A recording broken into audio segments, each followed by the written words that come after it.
ಶ್ರೀ ಗುರು ರಾಘವೇಂದ್ರಾಯ ನಮಃ. ನಿತ್ಯಂ ಅಮ್ಮ ಮಗಳು ಯೂಟ್ಯೂಬ್ ಚಾನಲ್ಗೆ ಸ್ವಾಗತ. ವಿಡಿಯೋ ನೋಡ್ತಿರೋ ಪ್ರತಿಯೊಬ್ಬರಿಗೂ ನಮಸ್ಕಾರಗಳನ್ನ ತಿಳಿಸ್ತಾ ಇವತ್ತಿನ ಈ ವಿಡಿಯೋದಲ್ಲಿ ರಾಯರ ವರ್ಧಂತಿ ಬಗ್ಗೆ ತಿಳಿಸ್ಕೊಡ್ತಾ ಇದ್ದೀನಿ. ಅದಕ್ಕೂ ಮುಂಚೆ ನನಗೆ ರಾಯರ ವರ್ಧಂತಿ ಬಗ್ಗೆ ತಿಳಿಸೋದಕ್ಕೆ ಅವಕಾಶ ಮಾಡಿಕೊಟ್ಟಿರುವಂತಹ ರಾಯರಿಗೆ ಕೃತಜ್ಞತೆಗಳನ್ನ ತಿಳಿಸ್ತಾ, ಮಾರ್ಚ್ 6ನೇ ತಾರೀಕು ಗುರುವಾರ ರಾಯರ ವರ್ಧಂತಿನ ಎಲ್ಲಾ ರಾಯರ ಮಠಗಳಲ್ಲೂ ಆಚರಿಸ್ತಾರೆ. ರಾಘವೇಂದ್ರ ಸ್ವಾಮಿಗಳು ಶ್ರೀನಿವಾಸ ದೇವರ ದಯೆಯಿಂದ ಮಾರ್ಚ್ 6ನೇ ತಾರೀಕು ಈ ಭೂಮಿ ಮೇಲೆ ಅವತರಿಸ್ತಾರೆ. ರಾಯರು ಎಷ್ಟೋ ಜನರ ಕಷ್ಟ, ಕಾರ್ಪಣ್ಯ, ದುಃಖ ದುಮ್ಮಾನಗಳನ್ನ ದೂರ ಮಾಡೋದಕ್ಕೋಸ್ಕರ ಈ ಭೂಮಿ ಮೇಲೆ ಅವತರಿಸಿ ಎಲ್ಲರ ಕಷ್ಟಗಳನ್ನ ದೂರ ಮಾಡ್ತಾ, ಯಾರೆಲ್ಲ ತಂದೆ ಕಾಪಾಡು ಅಂತ ಅವ್ರ ಮುಂದೆ ಕೈ ಮುಗ್ದು ನಿಂತ್ಕೊಳ್ತಾರೋ ಅವ್ರನ್ನೆಲ್ಲ ಮಕ್ಕಳನ್ನಾಗಿ ಸ್ವೀಕರಿಸ್ತಾ, ಅವ್ರಿಗೊಂದು ಒಳ್ಳೆ ದಾರಿ ತೋರಿಸ್ತಾ, ಕೈ ಹಿಡಿದು ಕಾಪಾಡ್ತಾ ಈ ಭೂಮಿ ಮೇಲೆ ಇದ್ದಾರೆ. ನಾವೇನಾದ್ರೂ ದೇವ್ರ ಮುಂದೆ ಕೂತು ನಮ್ಮ ಕಷ್ಟಗಳನ್ನ ಹೇಳ್ಕೊಂಡಾಗ ಭಗವಂತನ್ಗೆ ಅಷ್ಟು ಸುಲಭವಾಗಿ ತಲುಪ್ತಿತ್ತೋ ಇಲ್ವೋ ಗೊತ್ತಿಲ್ಲ. ಆದ್ರೆ ರಾಯರು ಇರೋದ್ರಿಂದ ಭಗವಂತ ಹಾಗೆ ನಮ್ಮ ಮಧ್ಯ ರಾಯರು ಕೊಂಡಿಯಾಗಿ ನಿಂತು ನಮ್ಮೆಲ್ಲ ಕಷ್ಟ ಕಾರ್ಪಣ್ಯಗಳನ್ನ ಭಗವಂತನ್ಗೆ ತಿಳಿಸಿ ಆ ಕಷ್ಟ ಕಾರ್ಪಣ್ಯಗಳಿಂದ ನಮ್ಮನ್ನ ಪಾರ್ ಮಾಡ್ತಾ ಕಾಪಾಡ್ತಾ ಬರ್ತಿದ್ದಾರೆ. ಆ ದಿನನ ನಾವು ಬಹಳ ಸಂಭ್ರಮದಿಂದ ಆಚರಿಸ್ಬೇಕು ಅಂತ ನಾನು ಹೇಳ್ತೀನಿ.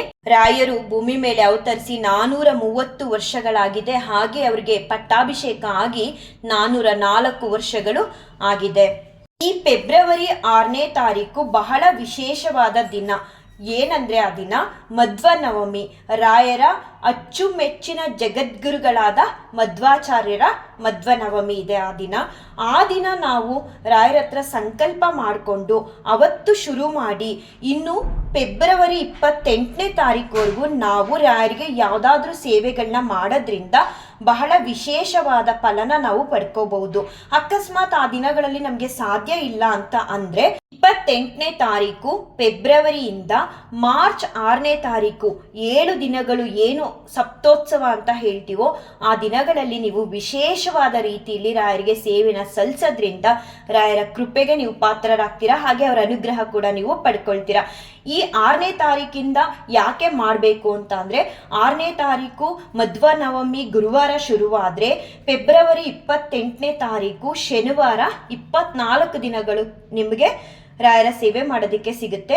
ಶನಿವಾರ ಶ್ರೀನಿವಾಸ ದೇವರ ವಾರ ಆಗಿರೋದ್ರಿಂದ ಅವತ್ತಿಗೆ ನೀವು ಸಮರ್ಪಣೆನ ಮಾಡ್ಬೋದು. ತುಂಬಾ ಒಳ್ಳೆಯದು. ಈ 24 ದಿನ ರಾಯರಿಗೆ ಸೇವೆನ ಸಲ್ಲಿಸೋದ್ರಿಂದ ಅಕಸ್ಮಾತ್ ಆಗಲ್ಲ ಅಂತ ಅನ್ನೋರು ಈ 7 ದಿನಗಳು ಮಿಸ್ ಮಾಡ್ಕೊಳ್ದೆ ರಾಯರಿಗೆ ವಿಶೇಷವಾದ ರೀತಿಯಲ್ಲಿ ಸೇವೆನ ಸಲ್ಲಿಸಿ ಅವರ ಅನುಗ್ರಹನ ಪಡ್ಕೊಳ್ಳಿ. ಇನ್ನು ಯಾವ ರೀತಿಯೆಲ್ಲ ನಾವು ರಾಯರಿಗೆ ಸೇವೆಗಳನ್ನ ಮಾಡ್ಬೋದು ಅಂದ್ರೆ ಮಧ್ವ ನವಮಿ ದಿನ 6ನೇ ತಾರೀಕು ರಾಯರ ಮುಂದೆ ಇಷ್ಟು ಬಾರಿ ನಾನು ನಿಮ್ಮ ನಾಮಸ್ಮರಣೆನ ಮಾಡ್ತೀನಿ ಅಂತ ಹೇಳಿ ಶುರು ಮಾಡ್ಬೋದು. ಅಕಸ್ಮಾತ್ ನಮ್ಗೆ 24 ದಿನಗಳವರೆಗೂ ನಾವು ಮಾಡೋದಕ್ಕೆ ಆಗಲ್ಲ ಅನ್ನೋರು 28ರಿಂದ ಮಾರ್ಚ್ 6ವರೆಗೂ ರಾಯರ ನಾಮಸ್ಮರಣೆನ ಒಂದಿನಕ್ಕೆ ಇಷ್ಟು ಬಾರಿ ಹೇಳ್ತೀವಿ ಅಂತ ಹೇಳಿ ಶುರು ಮಾಡ್ಬೋದು. ಇಲ್ಲ ನಾಮ ಲೇಖನನ ಬರಿಬಹುದು. ನೀವು ಪುಸ್ತಕ ತರಿಸ್ಕೊಂಡೇ ಬರಿಬೇಕಂತ ಏನಿಲ್ಲ. ನಿಮ್ಮನೇಲೆ ಯಾವ್ದಾದ್ರು ಬುಕ್ ಇದ್ರೆ ಬರೆಯೋದಿಕ್ಕೆ ನೀವು ಶುರು ಮಾಡ್ಬೋದು ಆ ದಿನಗಳಲ್ಲಿ. ಅದೂ ಇಲ್ಲ ಅಂದ್ರೆ ರಾಯರ ಮಠಗಳಿಗೆ ಹೋಗಿ ಅಲ್ಲಿ ಬೋರ್ಡ್ ಹಾಕಿರ್ತಾರೆ, ತುಂಬಾ ಸೇವೆಗಳದ್ದು ಲೀಸ್ಟ್ ಇರುತ್ತೆ. ಅದರಲ್ಲಿ ಯಾವ್ದಾದ್ರು ಒಂದು ಸೇವೆನ ನೀವು ದುಡ್ಡು ಕೊಟ್ಟು ಮಾಡಿಸ್ಬೋದು. ಅನ್ನದಾನ ಮಾಡ್ಬೋದು, ಕಷ್ಟದಲ್ಲಿರೋರಿಗೆ ಸಹಾಯ ಮಾಡ್ಬೋದು, ಎಷ್ಟೋ ಸೇವೆಗಳಿದೆ. ಹೆಜ್ಜೆ ನಮಸ್ಕಾರ ಮಾಡ್ಬೋದು ಪ್ರತಿನಿತ್ಯ 7 ದಿನಗಳವರೆಗೂ. ಈ ರೀತಿ ತುಂಬಾ ಸೇವೆಗಳಿದೆ. ನಿಮ್ಗೆ ಯಾವುದು ಅನುಕೂಲ ಆಗುತ್ತೋ ಆ ರೀತಿ ಸೇವೆಗಳನ್ನ ರಾಯರಿಗೆ ಮಾಡಿ. ಇನ್ನು ವರ್ಧಂತಿ ದಿನ ಮನೇಲಿ ರಾಯರ್ ಫೋಟೋ ಮೂರ್ತಿ ಯಾವುದಿದೆ ಅದನ್ನ ಇಟ್ಟು ಗಂಧ, ತುಳಸಿ, ಬಗೆ ಬಗೆ ಹೂಗಳಿಂದ ಅವ್ರನ್ನ ಅಲಂಕಾರ ಮಾಡಿ ಯಾವುದಾದ್ರೂ ಒಂದು ನೈವೇದ್ಯನ ಮಾಡಿ ರಾಯರಿಗೆ ಸಮರ್ಪಣೆ ಮಾಡಿ ತುಪ್ಪದ ದೀಪ ಹಚ್ಚಿ ನಿಮಗೆ ಅದ್ದೂರಿಯಾಗಿ ಮಾಡಬೇಕು ರಾಯರ ವರ್ಧಂತಿನ ಅಂದರೆ ಮಾಡ್ಬೋದು. ತುಂಬ ಸರಳವಾಗಿ ಮನೇಲಿ ಆಚರಣೆ ಮಾಡ್ತೀವಿ ಅಂದರೂ ಕೂಡ ಮಾಡ್ಬೋದು.